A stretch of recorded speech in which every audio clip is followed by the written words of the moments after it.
Herzlich willkommen, liebe Jungfrau, zu deiner Tarotkartenlegung für den Zeitraum vom 11. Januar bis zum 20. Januar. Das ist die dritte Dekade im Sternzeichen Steinbock und wir befinden uns jetzt noch mitten in der erdverbundenen Energie des Steinbocks, aber man merkt schon ein wenig die Energie vom Wassermann, ein wenig Luftenergie, aber noch ganz hintergründig. Da möchte ich mir heute anschauen, wie diese Energien auf dich einwirken, liebe Jungfrau. Für die aktuelle Dekade, wir haben über die gesamte Dekade hinweg abnehmenden Mond. Ja, schauen wir mal. Also wir sind alle von diesen Energien ein wenig unterschiedlich stark beeinflusst. Wir schauen einfach mal, wie diese Energien bei dir ankommen, liebe Jungfrau. Eine Karte für dich. Eine Karte für Jungfrau für diese Dekade.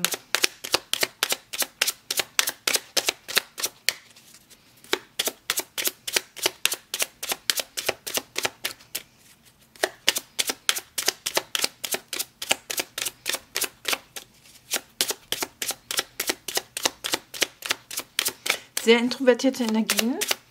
Es zeigt sich keine Karte. Ah ja. Oh wow. Oh, wie schön. Der Stern. Ja, ich freue mich immer sehr, wenn ich den Stern sehe. Denn es geht bei den Sternen oft um eine Wunscherfüllung, die jetzt möglich sein kann für dich. Ein Wunsch, der in Erfüllung geht oder ein Wunsch, der in greifbare Nähe rückt, in dem nämlich dir dieser Wunsch überhaupt erst bewusst wird. Ne? Manchmal, ja, es ist auch manchmal schwierig herauszufinden, was wir eigentlich wirklich vom Leben wollen. Und in dieser Dekade kann dir dieser Wunsch auch wirklich bewusst werden und dadurch einfach in deine Nähe, in greifbare Nähe rücken. Und überhaupt, ja, solltest du deine Wünsche und Träume in dieser Dekade sehr ernst nehmen, auch wenn man sich seiner Wünsche und seiner Ziele bewusst ist, liegt da auch gleichsam eine emotionale Heilung dahinter. Emotionale Heilung spielt also hier in dieser Dekade für dich auch eine Rolle, liebe Jungfrau. Und wir schauen mal, auf was sich das bei dir beziehen könnte. Der Stern steht auch für Inspiration und auch für so einen Blick, den man für die Zukunft hat. Ne, deswegen sollte man eben auch seine Träume in dieser Zeit auch sehr ernst nehmen, seine Vorstellung, seine Ideen. Eine sehr inspirierende Kraft, die dich in dieser Dekade umgeben wird, liebe Jungfrau.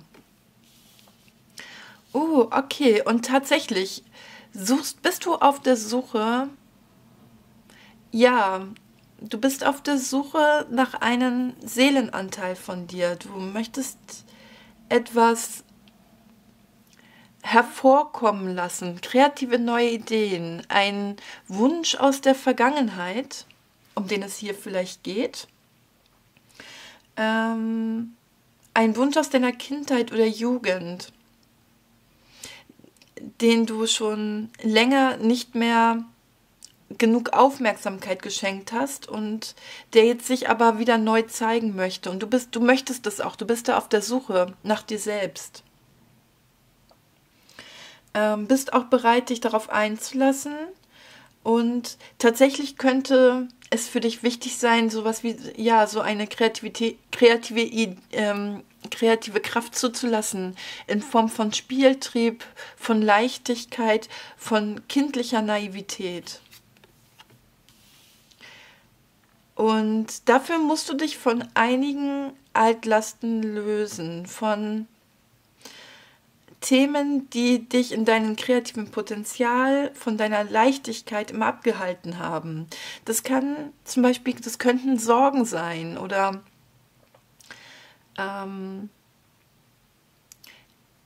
eben, mir kommt jetzt gerade so durch, dass man sich selbst irgendwie immer ein bisschen verboten hat, diese Energien so zuzulassen, dass man sich nicht genug Raum dafür gegeben hat. Durchaus aufgrund irgendwelcher Glaubensüberzeugungen oder eigenen Geboten, die man sich einst auferlegt hat, die irgendwann mal auch Sinn ergeben haben. Ne? Manchmal ist es auch sehr wichtig, sich Grenzen zu setzen. Aber manchmal ist es auch eben genauso wichtig, diese Grenzen wieder aufzulösen. diese Grenzen wieder aufzulösen. Und ich sehe aber, dass du zum Ende der Dekade hin, ab dem 16. Januar, hier wirklich Erfüllung finden wirst, dass du das schaffen wirst. So kann natürlich wirklich ein Wunsch für dich in Erfüllung gehen, ein Traum wahr werden. Und du wirst hier auch Verbindungen finden und die Gelegenheit bekommen, die Sonnenseiten des Lebens voll auszukosten und dich darin wohlzufühlen, Zufriedenheit zu finden und dich frei und lebendig ausdrücken zu können. Wow, das sieht mir hier wirklich sehr schön aus, diese Dekade. Und wir werden uns mal anschauen, mit welchen Herausforderungen du es zu tun hast.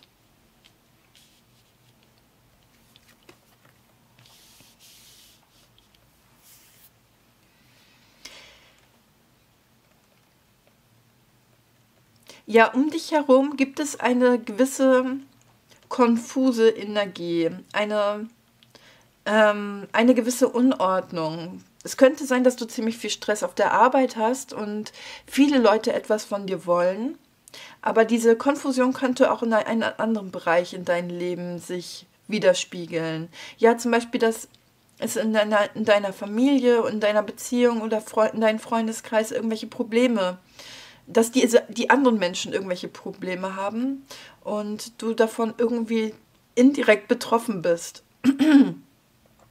Und vielleicht neigst du dazu, dir zu viel aufzuhalsen und dich verantwortlich für die Probleme anderer zu fühlen. Aber genau das ist so ein Thema, von dem du jetzt ablassen solltest, denn es sind nicht deine Probleme und diese Grenze sollte dir bewusst sein. Natürlich ist man auch gerne für seine Mitmenschen da, aber man muss sich erstmal um sich selber kümmern und jeder hat so sein Päckchen zu tragen und jeder hat seine eigenen Aufgaben im Leben.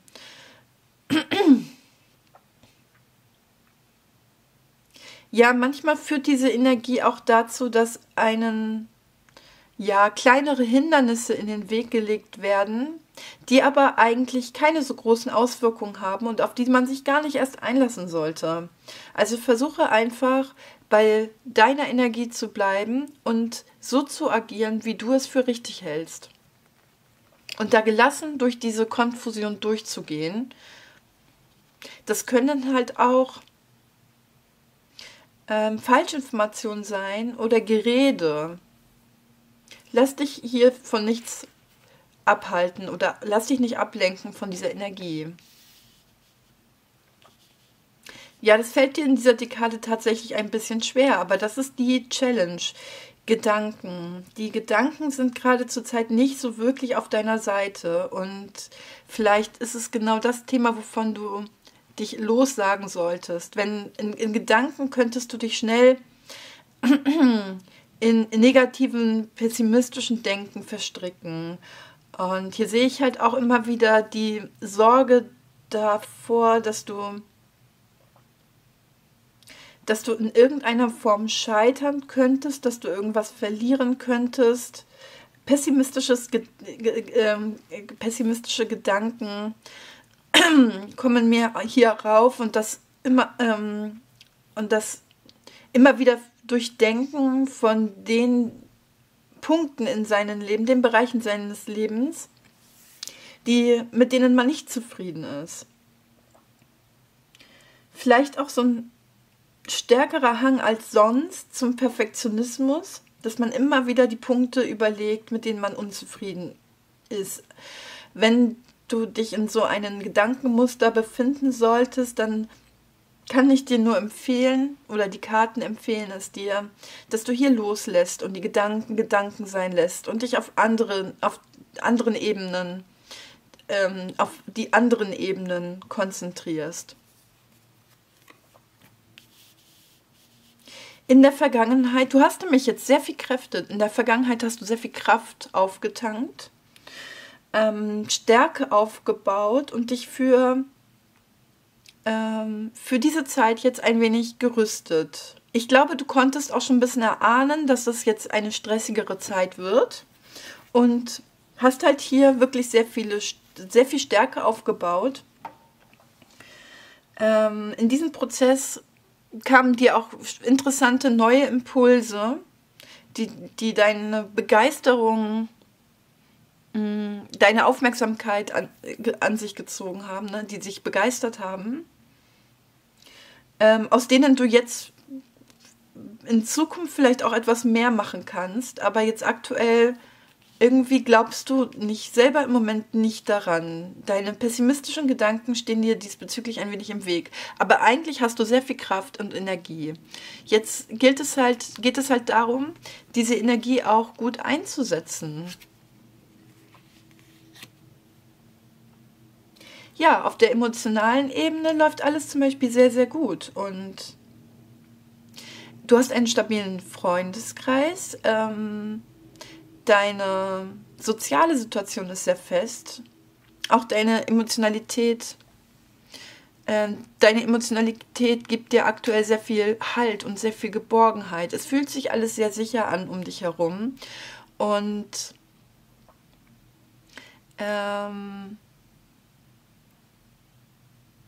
vielleicht hast du auch irgendwie das Gefühl, das Bedürfnis auch nach Befreiung. Das könnte sehr gut sein.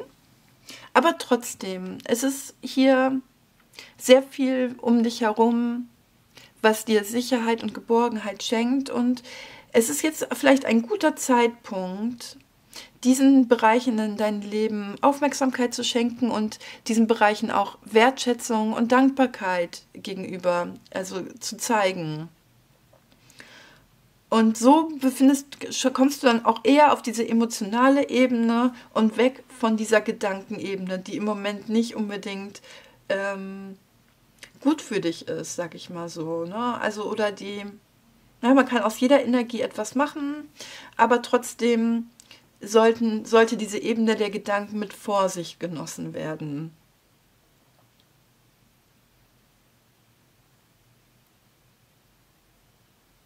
Diese neuen Stäbe aus der Vergangenheit es könnte auch sein, dass du dich für eine bestimmte Person, für eine Beziehung oder für einen bestimmten Personenkreis besonders eingesetzt hast und dich für diese Person entschlossen hast und entschlossen bist, oder für diese eine Person, für diese Verbindung zu dieser einen Person oder diesem Personenkreis zu kämpfen.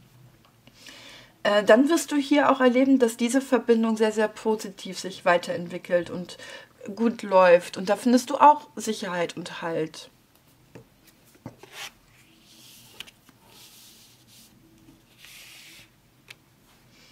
Hier zeigt sich der Teufel. Interessant. Der Teufel steckt im Detail. Also das Denken wieder, ne? Das Denken könnte dich in Versuchung führen, der Perfektionismus. Das sind so Themen, vor denen du aufpassen solltest. Der Ehrgeiz. Es könnte sein, dass du hier großen Ehrgeiz entwickeln kannst im Laufe der Dekade, sehr leidenschaftliche Gefühle. Oder wenn es hier um eine Partnerschaft geht, auch könnten hier sehr leidenschaftliche Kräfte zwischen euch beiden bestehen, die aber auch das Risiko in sich bergen, dass du dich in ein Abhängigkeitsverhältnis begibst. Es gibt hier einen Themenbereich, den du in die Schatten, den du nicht sehen möchtest. Und der Teufel möchte dich hier daran erinnern, dass du dir genau das anguckst, was du nicht sehen willst und Licht ins Dunkel bringst.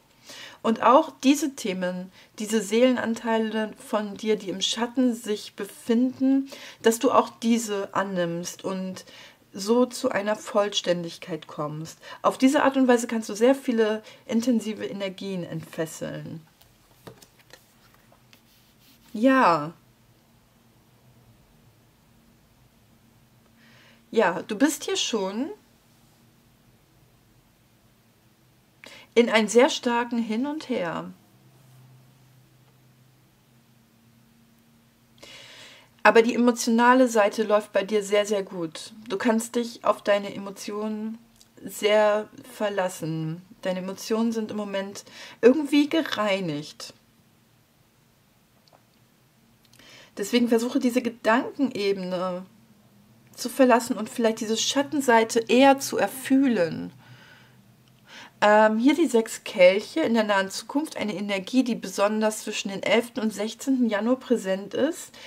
Eine Energie, bei der man auch sehr viele nostalgische Gefühle entwickeln kann, in Gefühlen schwelgen kann, von vergangenen, schönen, emotionalen Erlebnissen immer noch schöne Gefühle finden kann.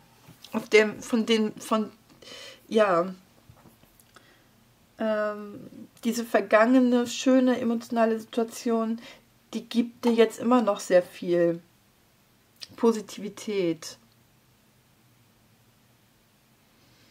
Und falls du dich in einer Beziehung befindest, wird es hier in diesem Zeitraum sehr viele schöne Stunden mit dieser Person geben. Dann solltest du auch dann solltest du dich auch diesem Gefühl voll hingeben und einfach diese Zeit mit dieser Person genießen, ohne so viel nachzudenken. Das Nachdenken. Das Zerdenken. Nachdenken ist ja an sich nichts Schlimmes, aber das Zerdenken, wenn man alles durchanalysiert, da gibt es einfach eine Grenze und alles über diese Grenze hinaus ist zu detailliert, als dass es einen gut tun könnte und auch nicht mehr zielführend dann, ne?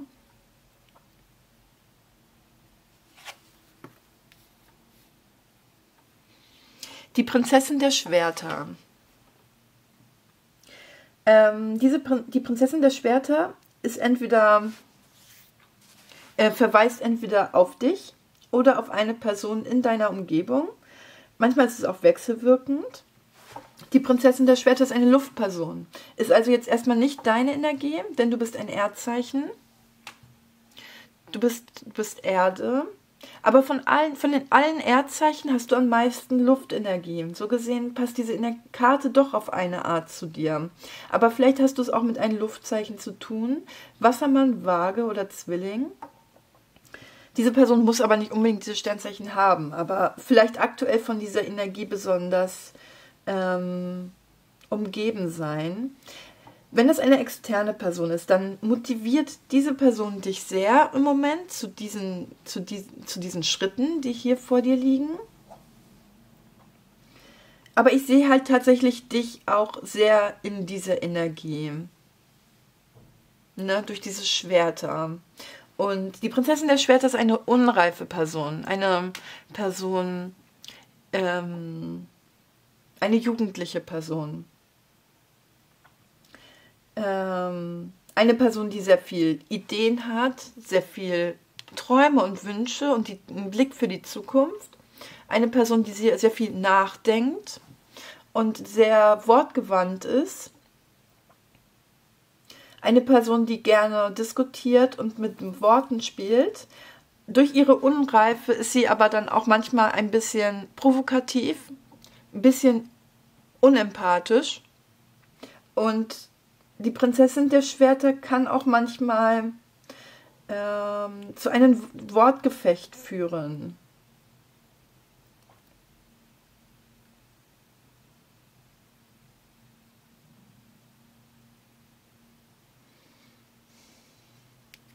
Ja, wir schauen mal.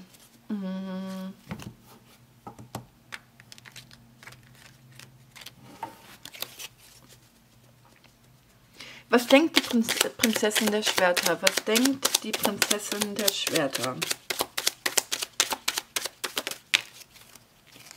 Veränderung. Oh, diese Person möchte Tabus brechen.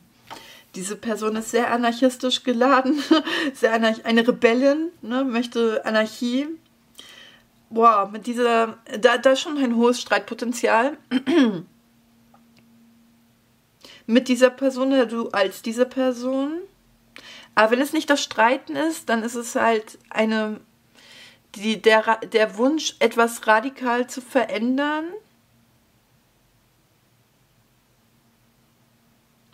Und sich von gewissen Gedankenmustern zu befreien. Befreiung. Ein Befreiungsschlag. Vielleicht auch von einer gewissen Verpflichtung. Von einer gewissen Konvention sich zu befreien, die auf jeden Fall auch mit anderen Menschen in Zusammenhang steht. der Teufel, die Warnung, ne? Du solltest dir bewusst sein, warum du so ein großes Problem hast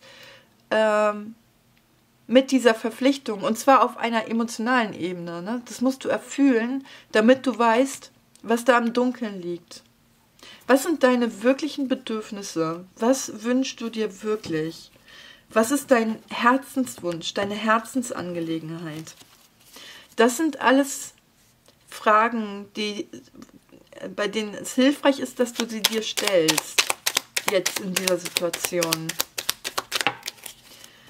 Nämlich mit dieser Energie kannst du auch wirklich, ne? Also liegt alles in deiner Hand.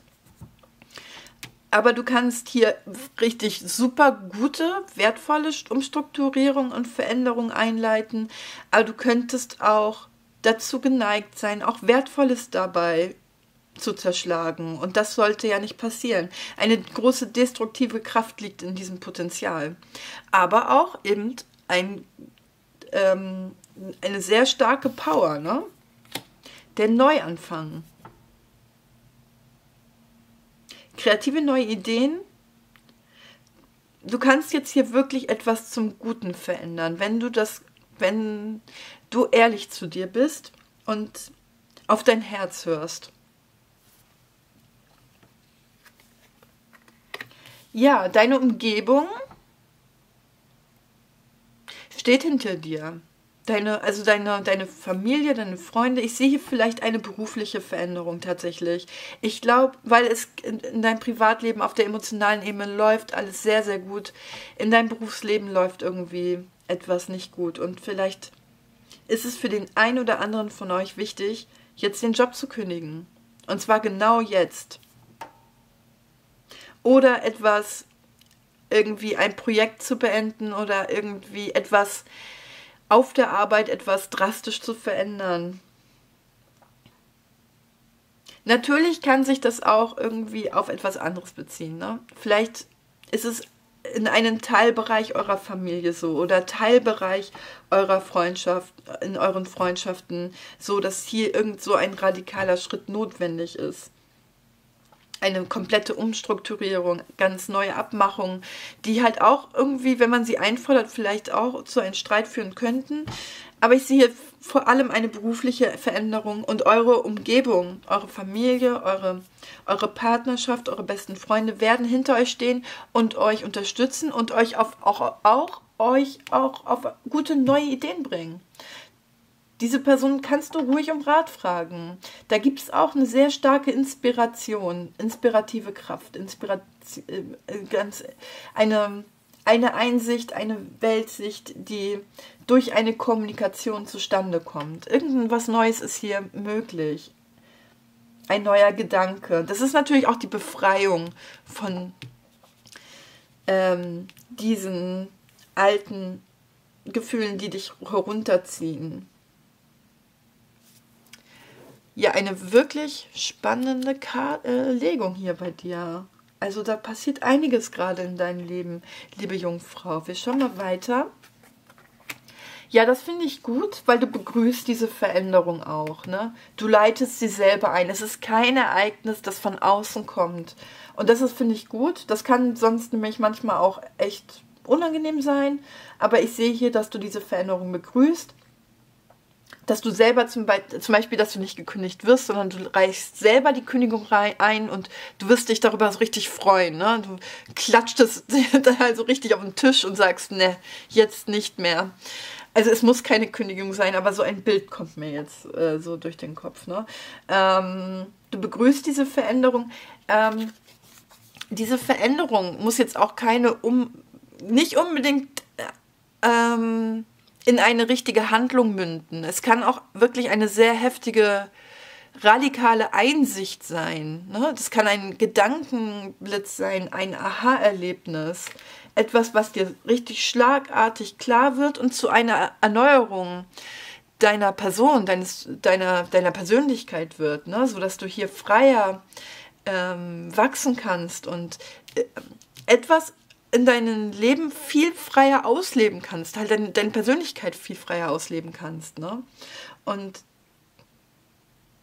es könnte jetzt zum Beispiel halt auch sein, dass du dir für irgendein Hobby viel mehr Zeit und viel mehr Raum gibst, ne? Und dass du das aus irgendeinem Grund dir vorher nicht erlaubt hast. Und das wird dir jetzt klar, warum. Vielleicht ist es auch ein komplexeres Problem. Aber jetzt erkennst du, dass das einfach nicht mehr nötig sein wird. Und du kannst es einfach über Bord werfen, deine Bedenken. Ja, deine Bedenken über Bord werfen ist, glaube ich, hier wirklich ein gutes Stichwort. Und was wird passieren? Bin ich gespannt. Ja, die Sorge.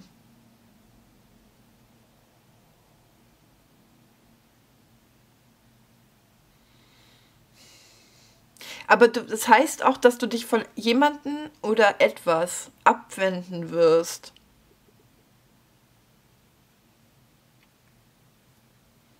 Aber das macht dir gleichsam auch wieder Sorgen, ob das alles gut werden wird.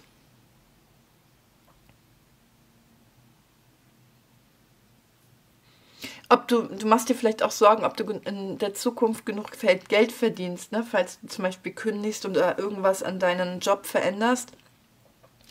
Aber diesen Sorgen muss man sich stellen, ne? Ich glaube, dieser Entwicklungsschritt ist sehr, sehr wichtig für dich. Deine persönliche Befreiung ist manchmal einfach mehr wert als das liebe Geld. Und hat eben auch das Potenzial, dir dauerhaft auch wieder mehr Sicherheit zu geben. Also, mach dir keine Sorgen. Die Karten sehen gut aus. Es scheint mir, ne, es wird ein Wunsch in Erfüllung gehen. Es ist wichtig für dich, dass du dich hier befreist von dieser Angelegenheit. Was sagt die Mondenergie zu deiner Situation? Kommunikation als Schlüssel.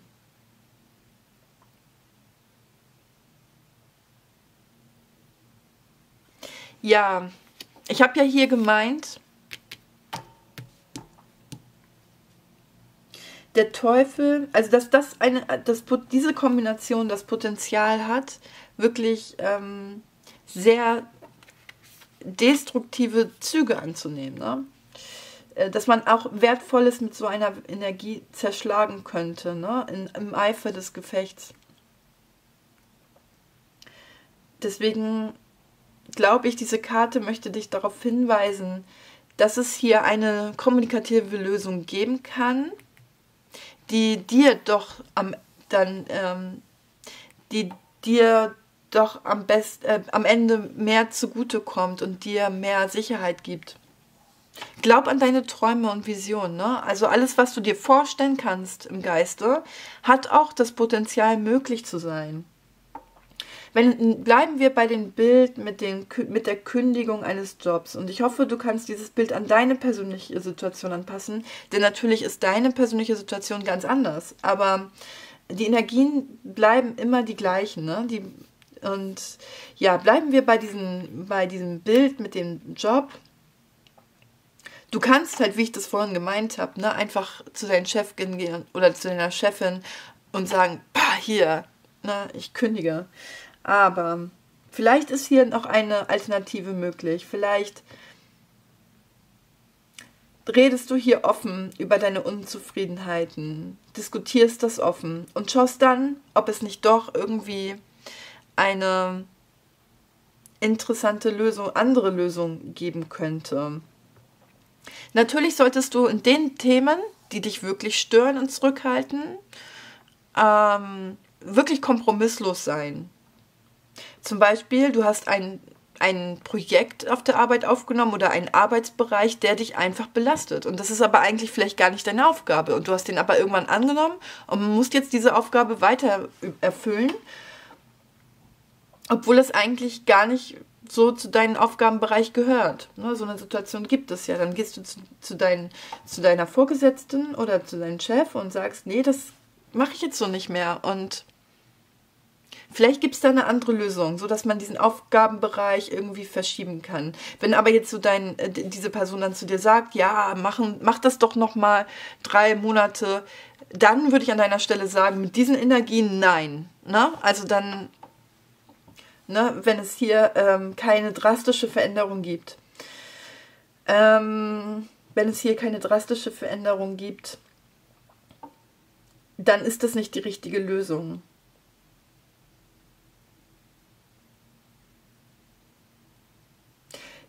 Ja, ich hoffe, du verstehst, was ich meine und ich hoffe, du wirst diese Energien für dich positiv nutzen können, liebe Jungfrau. Ich wünsche dir eine sehr erfolgreiche Dekade, eine schöne Erfahrung der Befreiung, dass du hier deine verlorenen Seelenanteile wiederfindest und sie integrieren kannst und zu einer neuen Erfüllung kommst. Dass deine Wünsche in greifbare Nähe rücken und sie womöglich sogar wahr werden. In dieser Dekade schon. Von Herzen alles Gute und bis bald mal wieder. Hat dir dieses Video gefallen? Du hast aber noch offene Fragen und möchtest persönlich beraten werden? In meinem Etsy-Shop kannst du eine persönliche Legung für dich buchen. Ich freue mich auf dich.